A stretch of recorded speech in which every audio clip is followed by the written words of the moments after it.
November 8, 1942, 2:47 a.m. A bombed-out apartment building in Munich. Gestapo Inspector Robert Moore is standing in the rubble, holding a crumpled leaflet. He's 41 years old, from Berlin, 20 years in police work. His hands are shaking. Not from the cold. From what he's reading. The leaflet says every word from Hitler's mouth is a lie. Says the German people are complicit in murder. Says resistance is not just possible but mandatory. And it's signed, The White Rose. Moore looks at the pile of evidence his team has collected. 17 leaflets found in this building alone. 12 more intercepted at the post office. All professionally printed. All mailed to professors and intellectuals across Munich. What he doesn't know is that 3 blocks away at this exact moment, 2 people are printing more. A brother and sister who've just declared war on the Third Reich, armed with nothing but a hand-cranked duplicating machine and words that will outlive the Nazi Empire itself. This is the story of the White Rose. Not the sanitized version. The real story of students playing cat and mouse with the Gestapo. Of a detective who respected his prey more than his orders. And of the moment when courage became more dangerous to Hitler than any army. Welcome to the story of how 6 university students shook the Third Reich to its core. Let's go back 4 months. July 1942. The Eastern Front near Vyazma, Russia. 23-year-old Hans Scholl is serving as a medic with a German medical company. He's treated wounded soldiers before. Thought he understood war. Then they bring in a Russian boy with a gunshot wound to the chest. Maybe 11 years old. Hans starts working. Stops the bleeding. The kid's going to make it. An SS officer walks in. Looks at the Russian boy. Pulls out his pistol. Shoots the kid in the head right there on the operating table. Blood and brain matter splatter Hans's white coat. The officer holsters his weapon and walks out without a word. That night, Hans writes in his diary. His handwriting is barely legible because his hands won't stop shaking. The entry reads, "I have seen evil. Real evil. The kind that shoots children and goes to lunch afterward. And we're all part of it. Every uniform. Every salute. Every order followed. Unless I do something." 2 weeks later, Hans's unit passes through a village that's been cleared by the SS. 32 bodies in the town square. Jewish families. Shot and left as a warning. Hans sees a young woman, maybe 25, holding a baby. Both dead. The baby couldn't have been more than 6 months old. A German soldier spits on the ground and mutters that they should have done this years ago. Hans wants to kill him. Instead, he vomits in an alley. Goes back to his tent. And starts planning something that will either change Germany or get him executed. August 1942. Hans returns to Munich. Back to university. Back to medical school. But his sister Sophie notices immediately that something's broken in him. Sophie Scholl is 21 years old. Biology student. Before the war, she believed everything. Hitler Youth. Parades. The whole propaganda machine. Then her brother Fritz got arrested by the Gestapo for making a joke about Hitler. Held for 6 weeks. Came back terrified and different. That's when Sophie started questioning everything. Now Hans is back from Russia. Won't eat. Won't sleep. Just sits in his apartment staring at walls. Sophie brings him dinner and tries to get him to talk. Finally, Hans shows her a stack of typed papers. Leaflets with quotes from Goethe and the Bible mixed with direct accusations against the regime. High treason written in beautiful German prose. Sophie reads the first one. Goes completely white. Because what she's holding is a death sentence. But when Hans asks if she'll help distribute them, she doesn't hesitate. She asks how many copies they're printing. Hans says 100 to start. Sophie says make it 200. That's the moment the White Rose stops being an idea and becomes real. Hans isn't working alone. Let me introduce you to the others because you need to know who these people were before we watch the Gestapo hunt them down. Alex Schmorl, 25 years old. Medical student. Half Russian, half German. Lost family in Stalin's purges, now watching Hitler do the exact same thing. Speaks perfect Russian. The one who helps Hans understand that what they witnessed wasn't war. It was genocide with a uniform. Christoph Probst, 23. Physics student. Married with 3 kids. Knows he's risking leaving his children orphans but does it anyway because what kind of world is he leaving them if he stays silent? Willy Graf, 24. Catholic. The quiet one. Already arrested once for refusing to join Nazi youth organizations. Released with a warning. Came back angrier and more determined. Professor Kurt Huber, 50 years old. Philosophy professor at Munich University. Watches his students disappear to the Eastern Front and come back hollow. Decides the older generation failed these kids. Time to stand with them regardless of the cost. 6 people. 1 hand-cranked duplicating machine. And a plan that's either brilliant or suicidal depending on how long they can stay ahead of the Gestapo. Between June and November 1942, they produce 4 leaflets. Each one bolder than the last. They work at night in Hans's apartment with the windows covered and door locked. Alex stands watch in the hallway ready to warn them if anyone approaches. They buy paper from different stores across Munich. Stamps from different post offices. Type on different machines so the Gestapo can't track a single typewriter. Amateur spycraft. But it works. The first batch goes to 100 addresses. Professors, doctors, intellectuals, people who might actually read something longer than a propaganda poster. 3 weeks later, a copy lands on Robert Moore's desk at Gestapo headquarters. Moore's been a detective for 20 years. Started under the Weimar Republic. Stayed on when the Nazis took power. He's not a fanatic. Not a cis. Just a cop who's damn good at finding people who don't want to be found. His boss, Gestapo Chief Anton Mahler, makes it clear this comes from the top. The Führer himself has been briefed. Find them. Execute them. Do it fast. Moore reads the leaflet 3 times. Despite himself, he's impressed. Whoever wrote this knows Goethe. Knows philosophy. This isn't some communist propaganda. This is educated. Sophisticated. Dangerous. He starts building a profile. The writer is university-level educated. Probably student or professor. Has access to a duplicating machine and knows how to use it. Mails from different locations across Munich. Careful. Methodical. Smart. But not smart enough. Nobody's that smart. Everyone makes mistakes eventually. November 1942. The White Rose mails their second major batch. 300 copies to Hamburg, Berlin, Vienna. Somehow copies make it out of Germany entirely. A Swedish journalist publishes one. The BBC reads it on air to millions of listeners. Germans across the Reich hear their own students calling Hitler a liar on British radio. The Gestapo absolutely loses their minds. Moore interrogates postal workers. Checks paper sales records. Monitors duplicating machine purchases. He's closing in. He knows they're students. Knows they're in Munich.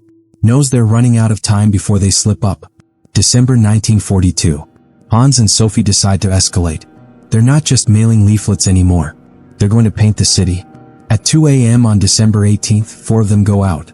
Hans, Sophie, Alex, and Willie. Armed with spray paint and stencils. They hit walls across central Munich. Down with Hitler. Freedom. Wake up. They're painting a wall near the university when Sophie hears footsteps. Running footsteps. Police patrol. They grab the paint cans and run. Hans and Alex go left. Sophie and Willie go right. 2 officers chase Hans and Alex through the back streets. They duck into an alley. Climb a fence. Hide in a bombed-out building with their hearts hammering so loud they're sure the police can hear it. Flashlights sweep the darkness. 1 officer is 10 feet away. Hans is holding his breath. 1 sound and it's over. The officer moves on. They wait 30 agonizing minutes before running home. The next morning, Moore stands in front of the graffiti. Down with Hitler in large white letters.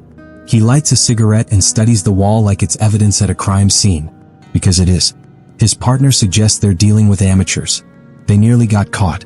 Made noise. Left paint cans behind. Moore shakes his head. These aren't amateurs. These are desperate people who know the risk and do it anyway.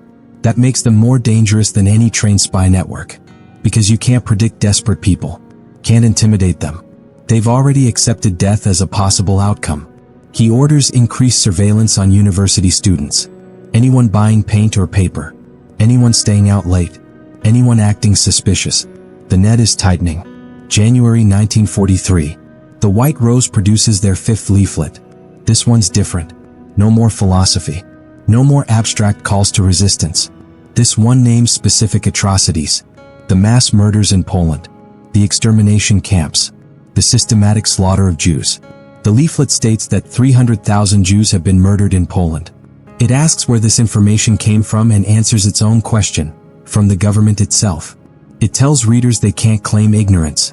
Everyone knows silence is complicity. They print 400 copies. Mail them across Germany. 1 copy lands on Moore's desk on January 28th. He reads it 3 times. His hands shake. Not from fear. From something he doesn't want to acknowledge. Because he knows it's true. He's seen the deportation orders. Heard the whispers about camps in the East. And he's done nothing except follow orders and do his job. He burns the leaflet in his ashtray, watches the paper curl and blacken, tells no one what he's thinking, but he keeps hunting them, because that's what he does. That's all he knows. February 1943. Hans and Sophie make their fatal mistake.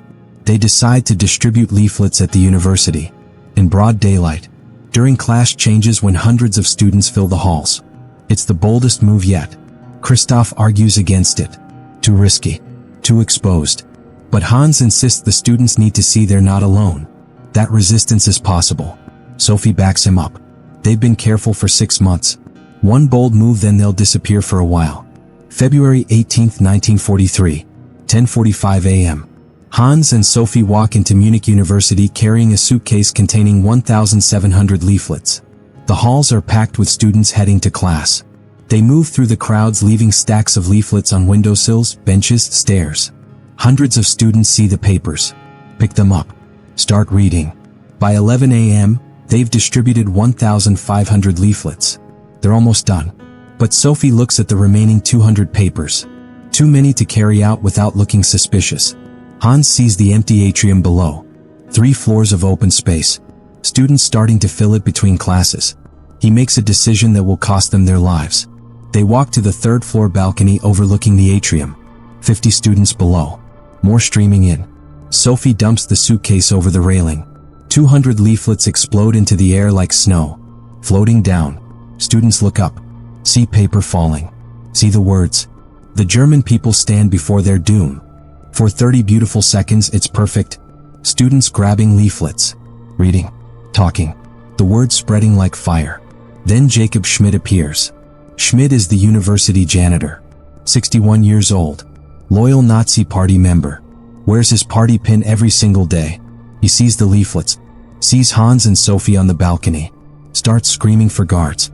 Hans grabs Sophie's hand and they run. Sprint down the hallway. Schmidt's screaming echoes through the building. 2 SS guards posted at the university entrance hear the commotion and start running up the stairs. Hans and Sophie are heading for the side exit. Almost there. 20 feet away. One guard blocks the door. Hans tries to push past. The guard tackles him hard. Slams him into the floor. Sophie tries to help her brother. The second guard grabs her and throws her against the wall. In 90 seconds it's over. 6 months of perfect operations. Dozens of successful distributions. Ended by a janitor and 2 guards. They're dragged to a holding room. The guards find more leaflets in Sophie's bag. Find drafts in Hans's coat. Find a key to a duplicating machine. At 11:34 a.m., someone calls Robert Moore. They have the White Rose. 2 students. Caught at the university. Moore arrives at 12:15 p.m. Walks into the interrogation room expecting hardened revolutionaries. Communist agents. Trained resistance fighters. Instead he sees Hans Scholl. 23 years old. Bruised from being tackled. Looking defiant despite the handcuffs. Then he sees Sophie in the adjacent room. 21 years old. Come. Looking directly at him without fear. And Moore realizes these are the people who've been outsmarting the entire Gestapo apparatus for 6 months. These kids. The interrogation of Sophie Scholl becomes legendary. Moore tries every technique he knows. He's broken hardened criminals. Communist revolutionaries. Trained spies. Sophie's 21 and she doesn't bend even slightly. He tries the sympathetic approach. Tells her she's young. Misled by her brother. If she cooperates and gives up the others, they'll be lenient. She can have a future.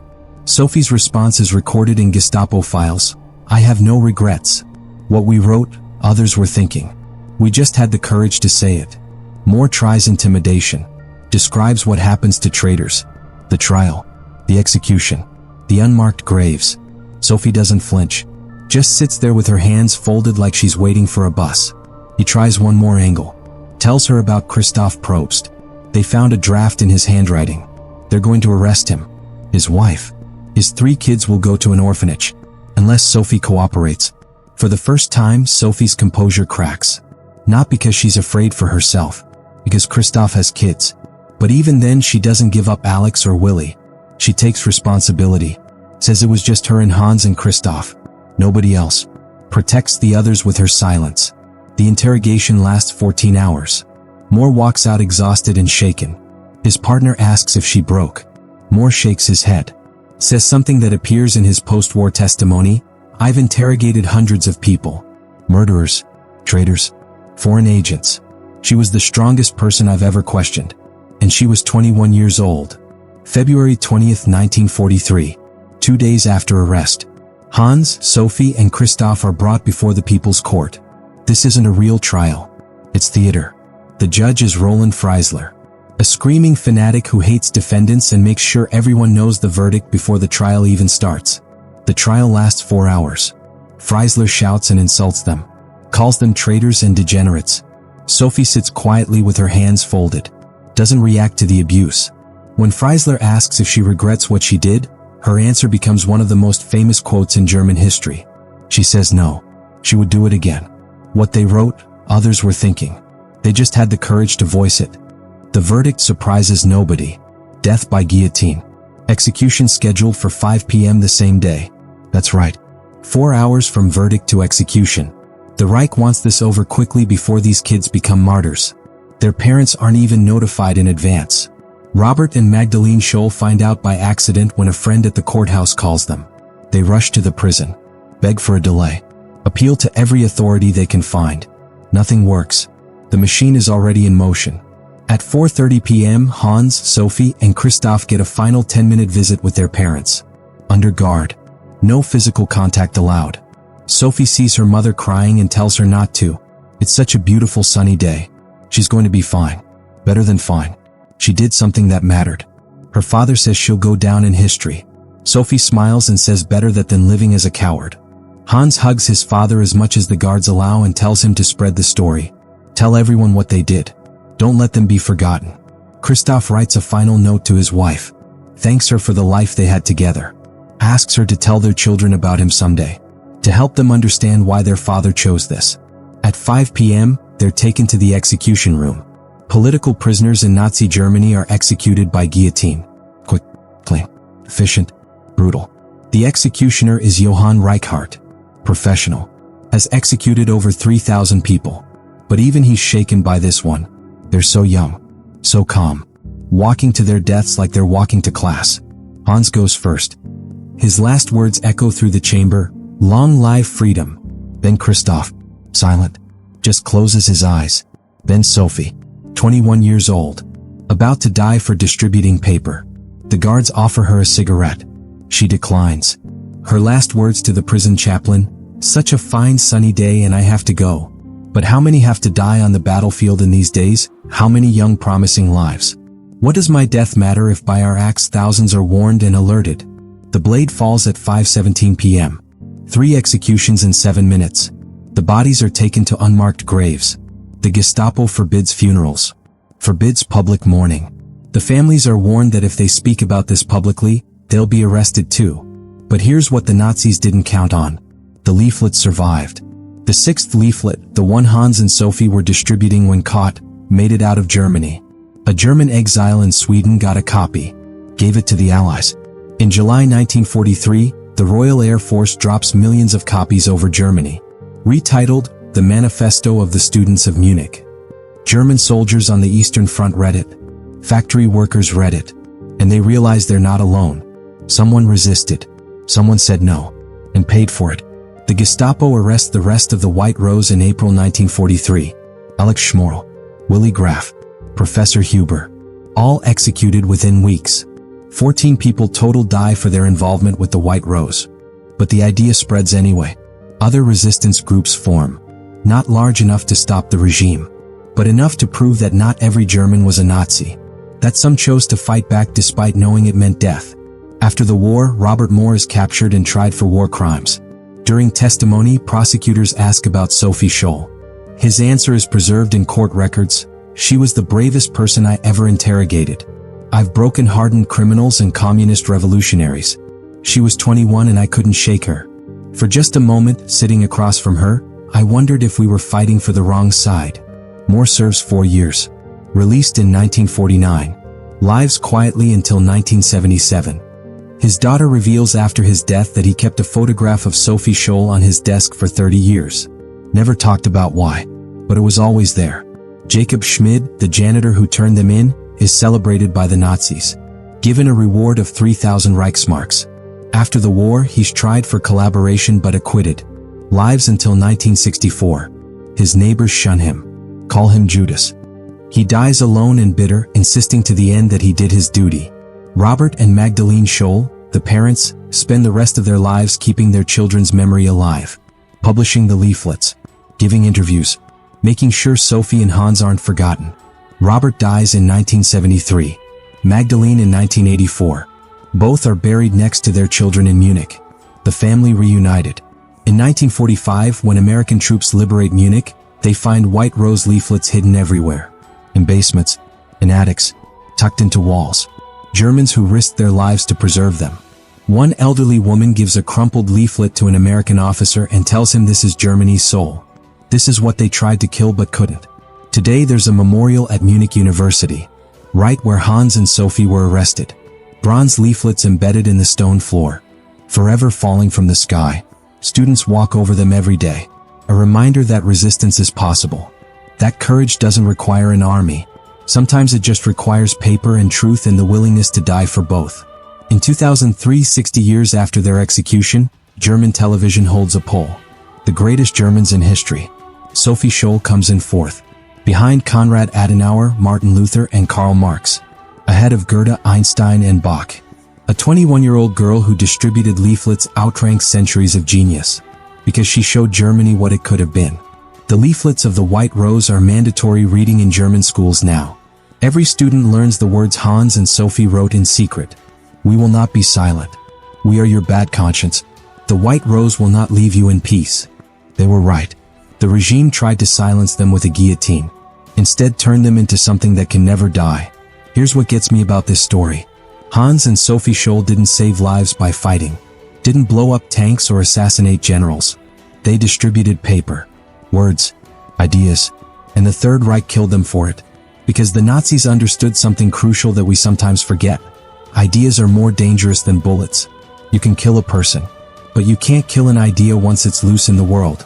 Sophie Scholl walked to her execution on a beautiful sunny day in February 1943, 21 years old. Most people that age are figuring out their major, worrying about exams, stressing about their future. Sophie Scholl was walking to a guillotine and refusing to beg for mercy because she knew her death would matter more than her life ever could. And she was right. The sun was shining that day.